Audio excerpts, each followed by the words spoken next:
Bienvenidos a Marquesina 22. Como cada semana vamos a hablar de lo mejor de la cinematografía nacional. Acompáñenme.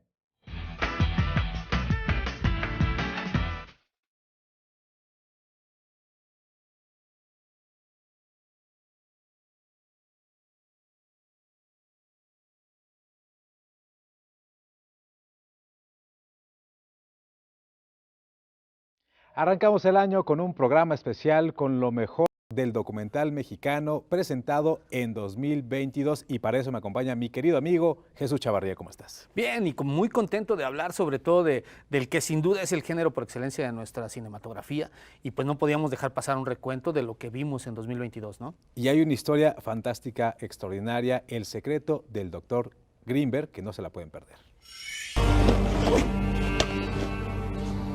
El secreto del Dr. Grimberg se ha convertido en uno de los documentales mexicanos que más expectativa han generado. No importa la sede, el lugar o el festival que lo acoge, siempre las entradas se agotan. Con nosotros está Jacobo Grimberg, psicofisiólogo. Algo me dijo, tienes que hacer una película sobre él. Yo pensaba hacer la película, pues venir a México, regresar a México, filmar un par de meses y pues luego editar y ya, ¿no? Pero al final esto me llevó pues 9 años porque pues cuando llegué a Barcelona para editar la película me di cuenta de que no tenía película, ¿no? Tenía una parte, pero me faltaba algo. Like evaporated. Why did this happen? Poor Hako, where is he gone to? El proceso tardó 9 años, 9 años de buscar, indagar y recopilar material sobre lo que había sucedido con Jacobo Grimberg, quien desapareció el 8 de diciembre de 1994 sin dejar rastro. Algunas teorías sugieren que trascendió el mundo de la materia y otras que fue secuestrado por la CIA o la NASA, pues parte de sus investigaciones sobre el potencial del cerebro humano desaparecieron con él. Me di cuenta de que esta película tenía que ser contada como un thriller, ¿no? Una película que no fuera para aquellos que les interesa Jacobo Grimberg con la espiritualidad o los chamanes o la ciencia, sino una película que por su historia pues, pueda llegar a cualquier persona. Este documental no solo ha revivido la figura de Jacobo Grimberg, también poco a poco lo convierte en una especie de leyenda oscura o misteriosa.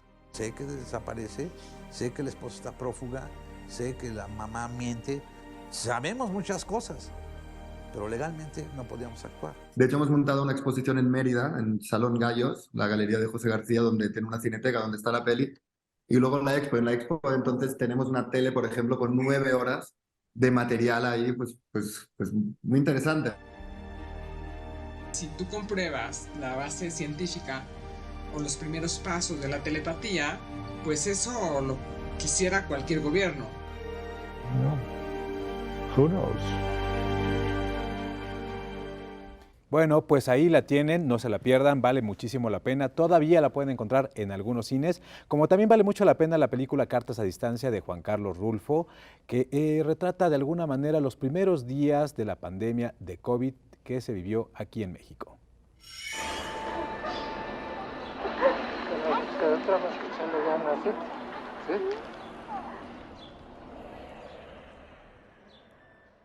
Al principio de la pandemia, la comunicación entre enfermos de COVID hospitalizados y sus familiares fue muy complicada. El aislamiento imposibilitaba que se comunicaran.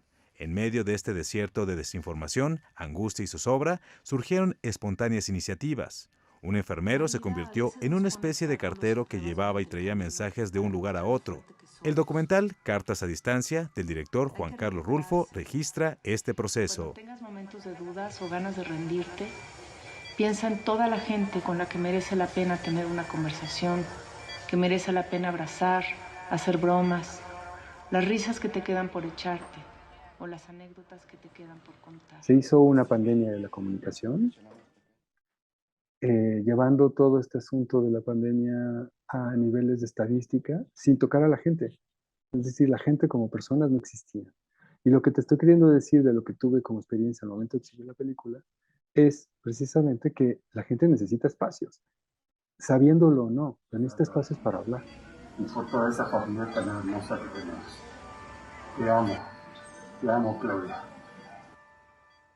Estos mensajes contenían los sentimientos más profundos de amor y temor, de aliento y esperanza, pero también, para muchos se convirtieron en sus últimas palabras. Hola mamita, soy Chela. Eres lo mejor que me ha pasado en mi vida. Te amo. Aquí estamos afuera. Y en ese sentido, la gran solución fue recibir esos mensajes de ida y vuelta, que los contagiados sintieran que ahí estaba su gente, sabían que no estaban solos y que las familiares sabían que su familiar ahí estaba y que estaba bien. Esa mezcla entre las dos cosas hacía que finalmente hubiera fuerza para sanar. Afuera, mi amor, ¿eh? No estás solo, aquí estamos contigo. Cabe destacar que los enfermeros y el personal médico fueron fundamentales para hacer esta película, pues ellos se encargaron de grabar al interior del hospital. Sin miedo a la muerte, don Toño. Camino a la ventana y veo el azul del cielo. Digamos que les dimos las cámaras a los enfermeros. Jorge Calavera, pues es fotógrafo, le gusta mucho la fotografía. Y le dimos una pequeña cámara, que tiene un Steadicam, un DJI, que es fantástico. Y le dimos algunas instrucciones de cómo encuadrar y cómo utilizar el aparatito. Y se fue. Se fue como hilo de media por todos los pasillos. Estuvo cerca de los personajes, de todos los pacientes que teníamos seleccionados. Y lo mismo ocurrió con ellos, que nos dieron permiso de usar sus testimonios, ¿no? Chela, eres lo mejor que me ha pasado en mi vida. Te amo. Aquí estamos afuera, mi amor, ¿eh? En ese sentido, la película es dura de mirarse, pues todos vivimos la pandemia de una forma diferente. Algunos, desafortunadamente, perdieron a sus seres queridos. Para una carnita asada, ya no en estas circunstancias. Sin miedo a la muerte, don Toño. Bueno, también aprovechemos este espacio, mi querido Jesús, para brindarle un reconocimiento a todo el equipo médico, doctores, enfermeros que se la rifaron en esta pandemia. Sí, claro, en sus manos estaba la vida de todos nuestros seres queridos, ¿no? Y por eso es que este documental se vuelve realmente emotivo, sobre todo además por esta sensibilidad que tiene para ir delineando, ¿no?, detrás de lo que en general podrían haber sido estadísticas e ir más allá de lo informativo, ¿no? Hay otros documentales, por ahí está uno de Anton Fuqua, por ejemplo, que se llama El día que el deporte se detuvo, está el del último crucero, que se enfoca en este barco donde todo explotó, pero ninguno tiene, creo, la carga de humanidad que tiene este documental y por lo cual vale la pena realmente verlo. Lo hace muy bien Juan Carlos Rulfo. Y ahora, como cada semana, les presentamos las opciones que pasarán por MX Nuestro Cine y que no se puede perder.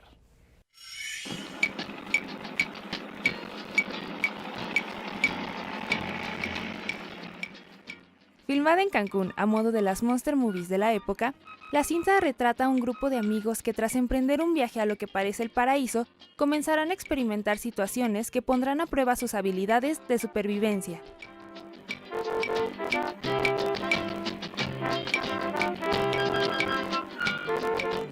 No discutan. ¿Qué te pasa, imbécil?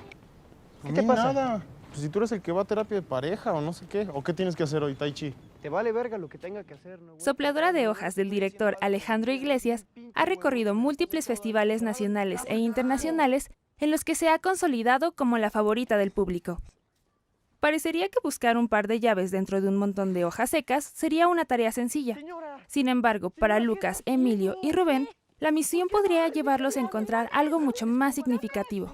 Armados con escobas y recogedores, emprenderán una odisea enfrentando obstáculos no solo en el exterior, también en sí mismos. No, yo también dame esta colina y no la voy a dejar barrer. ¿Cómo ve? ¿Cómo ve?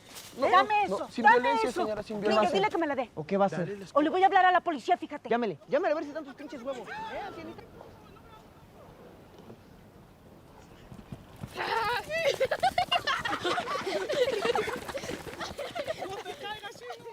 El documental Temporada de Campo de la directora Isabel Baca acaparó los reflectores al convertirse en la ganadora del premio del público al mejor documental en el Festival de Cine de Morelia.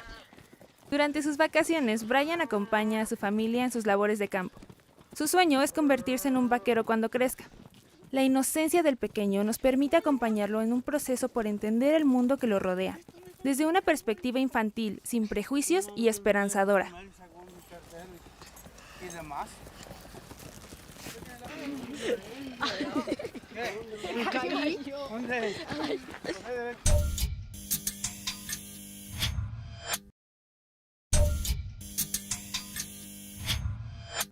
Ya estamos de vuelta y ahora vamos a platicar de un documental que se ha visto poco pero que vale mucho la pena, Dioses de México.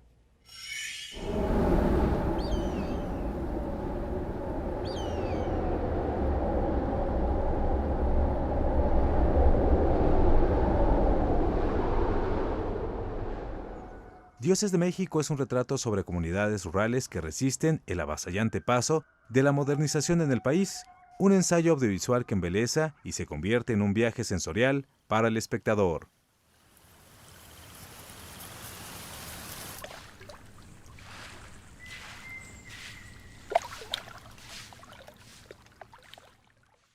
Y es un viaje personal que empecé yo hace 9 años para descubrir mejor el país, para conocerlo mejor, sobre todo la parte rural, digamos, porque siempre tuve una gran fascinación para los mundos de campesinos, de pescadores, para la tierra, digo, para todo lo que es lo que podemos llamar como mundos arcaicos.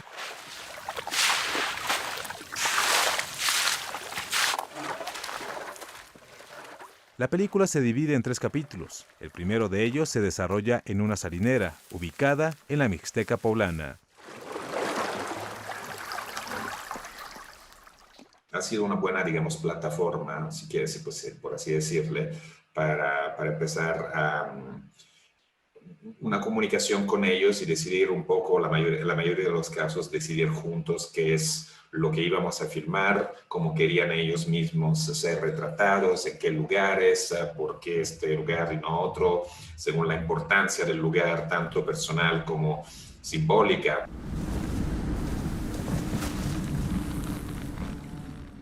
La segunda parte se compone de una multiplicidad de retratos en blanco y negro tomados a lo largo de año y medio en diferentes comunidades indígenas de México.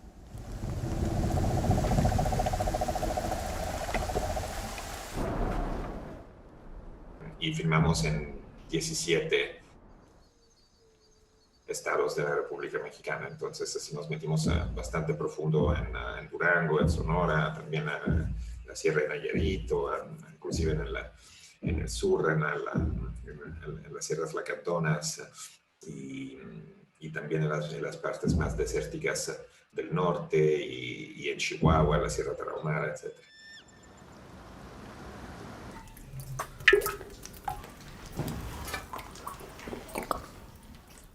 La tercera parte de la película es un retrato de una mina de antimonio que se encuentra en Real de 14, que tiene más de 100 años de antigüedad y se calcula que sus túneles se extienden a lo largo de 300 kilómetros.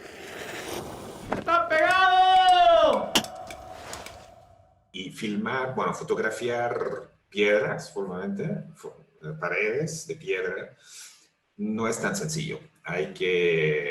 Porque, digo, si lo iluminas mal, se ve todo muy parejo, muy flat y realmente no se ve bien, ¿no? Entonces, esto ha sido un poco un reto, sobre todo al principio de toda la filmación, ahí en las minas, para entender nosotros cómo filmar bien esa parte y sobre todo, además de esto, de dar también una idea de verticalidad de las cuevas.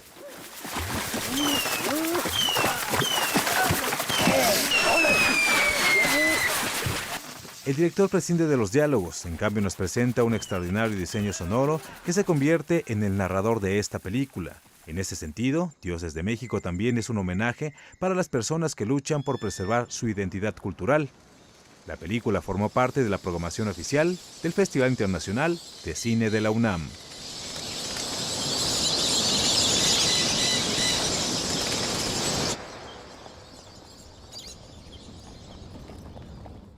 Peliculón, como de todos los largometrajes documentales de los que vamos a hablar hoy, mi querido Jesús. Sí, yo creo que aquí las libertades que se permiten con respecto al formato, al género, más los elementos de ficción que le agregan, hacen que se convierta en un viaje sorprendente para el espectador, además con un trasfondo importante, ¿no? Que además les permite alejarse del costumbrismo y realmente enfocarse en esta resistencia, ¿no? Sí, la van a encontrar como parte de la muestra internacional de cine de la Cineteca Nacional. Ahí se está presentando todavía en algunos estados de la República. Pero vamos a hablar de otra historia. Vamos a hablar de Users, que también tiene una estética impresionante, pero completamente diferente a la que acabamos de ver. ¿Qué tanto ha cambiado la tecnología en nuestra percepción del mundo? Esa es justamente la pregunta que se plantea la cineasta Natalia Almada en su más reciente película, Users. Todos hemos estado totalmente inmersos en un mundo tecnológico por la misma pandemia, ¿no? Que nos ha obligado a tener que comunicarnos por Zoom y no estar presentes. Entonces, igual por lo mismo la película va a funcionar de otra forma, nos va a afectar de otra forma en este nuevo contexto, ¿no? El lenguaje visual fue cuidado al máximo. Cada encuadre y movimiento fue minuciosamente detallado. Este es el trabajo más estilizado de la cineasta. Las imágenes son potentes y hermosas. Antes de hacer esta película hice una ficción y creo que hacer una ficción me quitó el miedo de trabajar en un lenguaje cinematográfico más épico, más controlado, y de pensar, o sea, siento que siempre estaba ahí en mi trabajo como un pensamiento y un análisis de lo que es la imagen y realmente cómo se usa la imagen para dialogar, ¿no? Que todo lo que usas a nivel de color, de luz, de composición, de movimiento, es tu gramática. La música es parte importante del documental. La interpretación corrió a cargo de Kronos Quartet. La idea siempre fue cómo lograr un sonido, que siempre jugara entre lo artificial y lo humano. Entonces el sonido siempre está moviéndote entre esos dos mundos. Y luego tuvimos apoyo de Dolby para terminar la película en Atmos y está hecha para que se llene la sala. Users se estrenó en salas comerciales el pasado mes de septiembre. Ya lo decíamos, con una estética muy diferente, Jesús. Sí, yo creo que aquí llama la atención la manera en que esta circunstancia, consecuencia del ser humano, ¿no? Que en su búsqueda de controlar su entorno y entenderlo, termina quedando a expensas de todos estos artefactos y la tecnología que se ha creado alrededor, y que aquí lo aterrizan muy bien como en lo cotidiano, en lo más cercano, lo cual resulta inquietante y genera muchísimas preguntas, ¿no?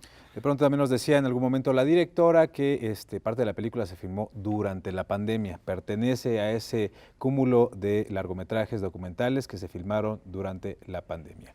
Y ahora vamos a hablar de otra película igualmente interesante, se llama Mamá, de Shun Zero, fue filmada en Oaxaca y la verdad que habla de un tema muy relevante.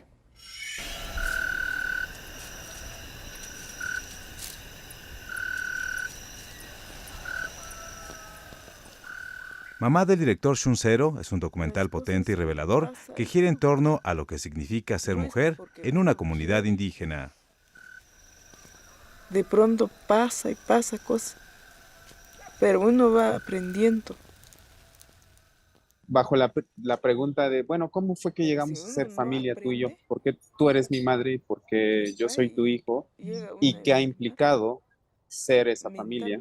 Y a partir de ahí desmenuzamos una historia de violencia machista que ha vivido mi madre, que digamos es parte de esa construcción de lo que ahora somos familia. Yo ya conocí muchas personas, hombres. En México, el Día de la Madre se vuelve una fiesta nacional, se le rinde tributo y alabanza a la figura materna, se le glorifica y de alguna manera también se le deshumaniza. Las mamás deben sacrificarse por sus hijos. Empieza a ponerte reglas. Si no aceptas esto, entonces te mato. Y un poco también en una violencia social que desconoce quién está detrás de esa figura que se llama mamá. Más bien se le da un rol social. Mamá tiene un rol, tiene una función, y entonces desaparece la persona, desaparecen sus emociones porque tiene que cumplir ese rol, ¿no?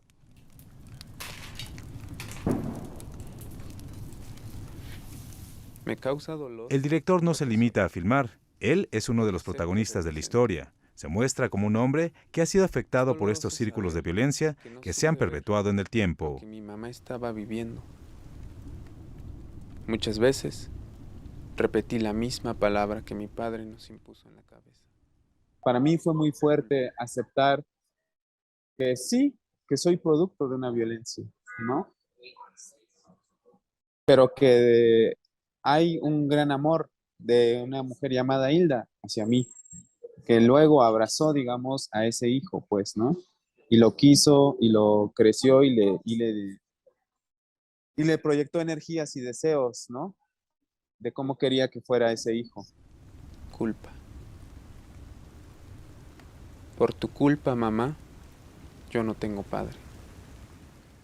La historia se desarrolla con honestidad y templanza. Hilda se convierte en una gran narradora que, a pesar de haber vivido entornos de violencia, ha transformado su realidad. Mamá formó parte de la gira de documentales ambulante.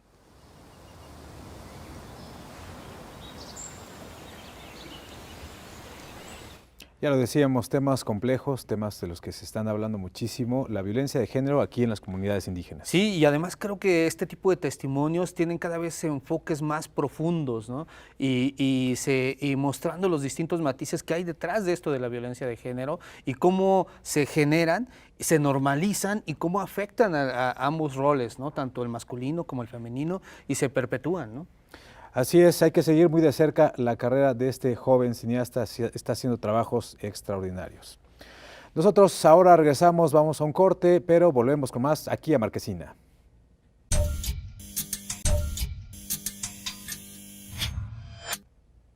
Ya estamos de vuelta y ahora les vamos a contar la historia de un joven mexicano condenado a cadena perpetua en Estados Unidos. La historia se llama Sansón y yo. Sansón y yo, escena 1, toma 1. Rodrigo Reyes es un cineasta que se ha caracterizado por filmar proyectos poco convencionales y el documental Sansón y yo no es la excepción. Se te determinó culpable de todos los cargos. Y trata de mi amistad con un chico mexicano indocumentado que conocí cuando yo trabajaba de intérprete en los juzgados de California, en los juzgados penales. A Sansón lo estaban enjuiciando por un homicidio calificado y yo era su intérprete. Y de ahí nos hicimos amigos y a partir de esa amistad construimos esta película. Sansón fue encontrado culpable y su contacto con el mundo exterior se limitó muchísimo. Su historia se cuenta a través de cartas que por años él y el director intercambiaron. Como mexicano, a pesar de que yo migré en otras circunstancias, sentía mucho dolor por su circunstancia, porque su sentencia fue cadena perpetua sin salida.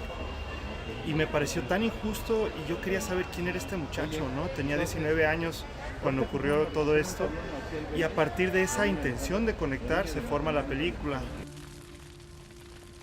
El filme no busca probar su inocencia, más bien retrata las causas que llevaron a Sansón hasta el momento que cambió el rumbo de su vida para siempre. Puro muerto por donde quiera. Y al conectar yo con él, conecto también con su familia. Y su familia, al pasar de los años, acepta ser los actores en las memorias de Sansón. Hold up, stop, full stop. La película tiene 3 líneas narrativas. La primera es la historia de Sansón. La segunda gira en torno a su familia que vive en México y recrea las memorias de este joven. Y la tercera aborda cómo se filmó esta película. Sansón y yo es un documental que divide opiniones, no por la hechura, sino por el contenido que presenta. Go, go, go, go, go, go, go.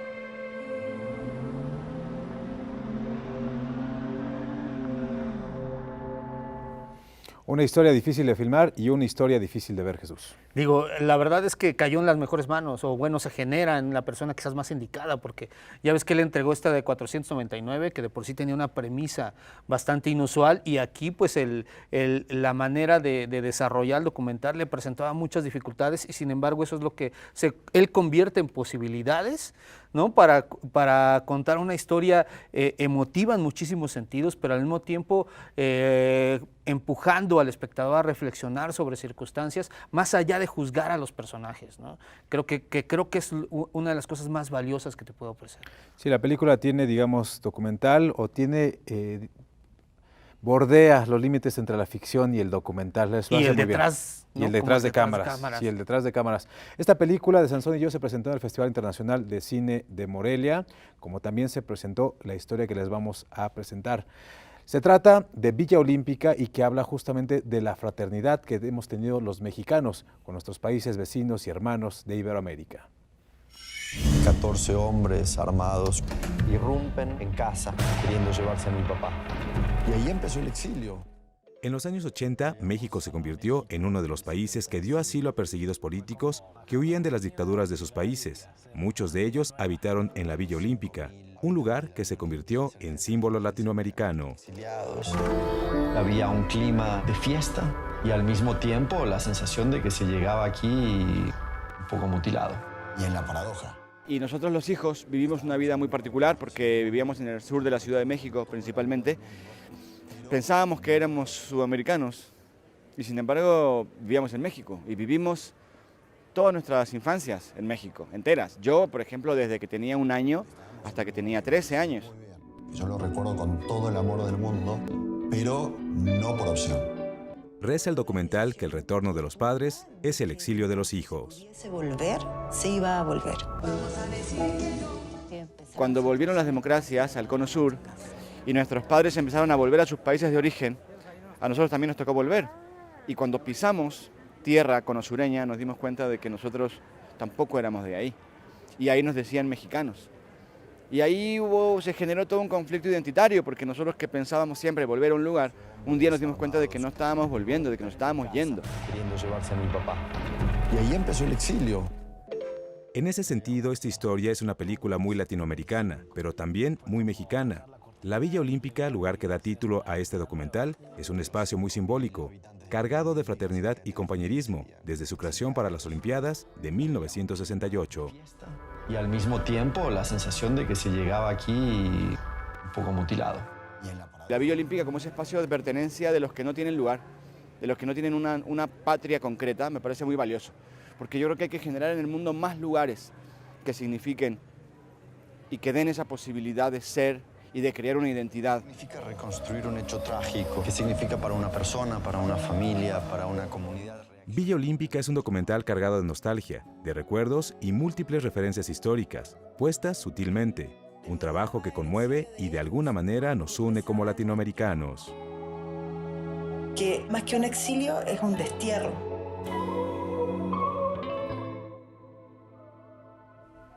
Bueno, pues ahí lo tienen y con esta película prácticamente cerramos este recuento de lo que fue lo mejor del documental mexicano en 2022, mi querido Jesús. Sí, una película creativa en su formato, pero que además refiere a un tema que se conecta con lo de identidad y pertenencia que usualmente relacionamos con las comunidades indígenas, pero no, aquí es una cuestión mucho más urbana, ¿no? Que además nos lleva de regreso a este mundo análogo que ya no existe y que cala, ¿no? A final de cuentas en la emoción y a nivel cultural a la hora de que ellos tienen que enfrentar una migración, un regreso que se convierte en migración para ellos, ¿no? La verdad es que es muy, muy minuciosa la elaboración y al mismo tiempo le cede el protagonismo a los sentimientos, me parece. Sí, ya casi nos despedimos, pero antes queremos hacerle una gran recomendación que va a pasar en un ratito más, a las 10 de la noche, Laberinto Yoreme, una película que tiene que ver con la tribu Yaqui, Jesús, y que pues tú recordarás muy bien y muy cercana. Sí, porque además es cuando les empiezan a coartar el agua, les empiezan a empujar a los límites del narcotráfico. La verdad es que se convierte nuevamente en un testimonio valioso, ¿no? Con respecto a nuestra realidad. Así es, esta comunidad que ha luchado por siglos por su territorio, por su derecho al agua, por sus costumbres y por sus tradiciones, pues se ha visto duramente replegada, ¿no? Migración forzada le llaman ahora. El director no hace concesiones con esta tribu, también los muestra en unas complejidades muy extrañas como la entrada de metanfetaminas dentro de su comunidad, el alcohol también dentro de los personajes que aparecen en la pantalla. Sí, no hay condescendencia. Y por supuesto también justo el narcotráfico, cómo lo está afectando de diferentes formas. Esta película se va a ver en punto de las 22 horas, no se la pierdan. Jesús, como siempre, un placer que estés aquí con nosotros. Al contrario, la verdad es que el gusto es mío, siempre como en casa, aquí además para hablar de cine mexicano. Nos vemos en el siguiente y que tengan un gran inicio de año. Bueno, pues muchas gracias por acompañarnos. Yo soy Julio López, esto fue Marquesina. Nos vemos la próxima.